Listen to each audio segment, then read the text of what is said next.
নমস্কাৰ কি খবৰ আপোনালোকৰ আশা কৰোঁ আপোনালোকৰ খবৰ সকলোৰে ভাল আজি এটা নতুন এটা অনুষ্ঠানলৈ আপোনালোকক স্বাগতম জনাইছোঁ মই সুদূৰ বৰপেটাৰ পৰা আহি দৰং জিলা শালিকাজাৰৰ গাঁওখনত আছোঁ আৰু এনে এজন ব্যক্তি চিনাকি কৰি দিব ওলাইছোঁ তেওঁ কৰিশ্মা নাথৰ লগত পালি আছিলে এতিয়া তেওঁ নাগা নামৰ পাঠিকা হৈছে আৰু তেখেতক চিনাকি কৰি দিব ওলাইছোঁ এয়া লীনা নাথ নমস্কাৰ আপোনাক বহুত বহুত ধন্যবাদ ধন্যবাদ ইমান দূৰৰ পৰা আহি মোৰ সাক্ষাৎকাৰ লৈছে আমাৰ নামৰ দলটিৰ পৰা আপোনাক বহুত বহুত মৰম যাচিলোঁ সেইটোৱে আৰু হয় আৰু পোনপ্ৰথমে তোমাৰ পৰিচয়টো কোৱা নমস্কাৰ মোৰ নাম শ্ৰী লীনা নাথ গাঁও শালিকাজাৰ ডাইকৰ হেঙালপাৰা থানা চিপাজাৰ জিলা দৰং অসম পোনপ্ৰথমে আমি ভিডিঅ'টো অনুষ্ঠানটো নকৰাৰ আগতে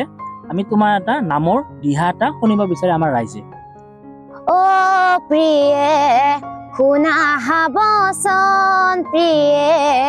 শুনা দিয়া মন পুত্ৰ কইনা বিনে আমাৰ বৃথাই জীৱন প্ৰিয়ে শুনা বচন আৰু প্ৰিয়ে অ পুত্ৰ এক কইনা এক জন্ম দিব আমি দুয়োজনে সংসাৰৰ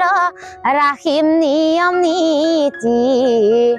সংসাৰ শেষে ঈশ্বৰক কৰিব ভকতি প্ৰিয়ে শুনা বচন ধুনীয়া আপোনালোকে কণ্ঠটো শুনিলে আৰু ভাল লাগিছে যদি আপোনালোকে কমেণ্ট জনাব আৰু আমাৰ এই নাগাৰা নাম দলটো মানুহে কি বুলি চিনাকি আছে মোৰ দলটোৰ নাম হ'ল মা মনসা ছোৱালী নাগাৰা নামৰ দল আৰু আমি এটা বেলেগ কুৱেশ্যনৰ পৰা তোমাক সুধিব বিচাৰো এতিয়া তুমি কৰিশ্মাৰ লগত যিহেতু পালি আছিলা কৰিশ্মাৰ লগত তেতিয়া তুমি এতিয়া তুমি যিহেতু নামৰ পাঠিকা মানে কি কাৰণত তুমি কৰিশ্মা নাথৰ পৰা ওলাই আহিব লগা হ'ল তুমি নিজাকে কিয় নাগাৰ নামটো খুলিব লগা হ'ল অলপ ৰাইজে জানিব বিচাৰে তোমাক যিহেতু কৰিশ্মা নাথৰ পালি হিচাপে মানুহ চিনাকি বুলি আছে এতিয়া তুমি নিজকে এটা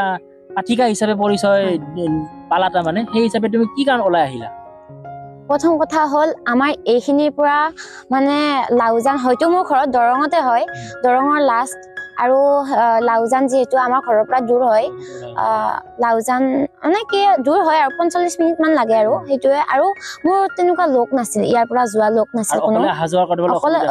অসুবিধা হয় তাতে থাকিব লগা হয় আৰু যিহেতু ঘৰত মানে সেনেকুৱা ডাঙৰ ময়ে ঘৰতো কিছুমান সমস্যা থাকে তাৰপিছত মোৰ দেউতাৰো বেমাৰ হ'ল সেনেকে মই মানে ওলাই আহিলো আৰু দলৰ পৰা সেইটোৱে আৰু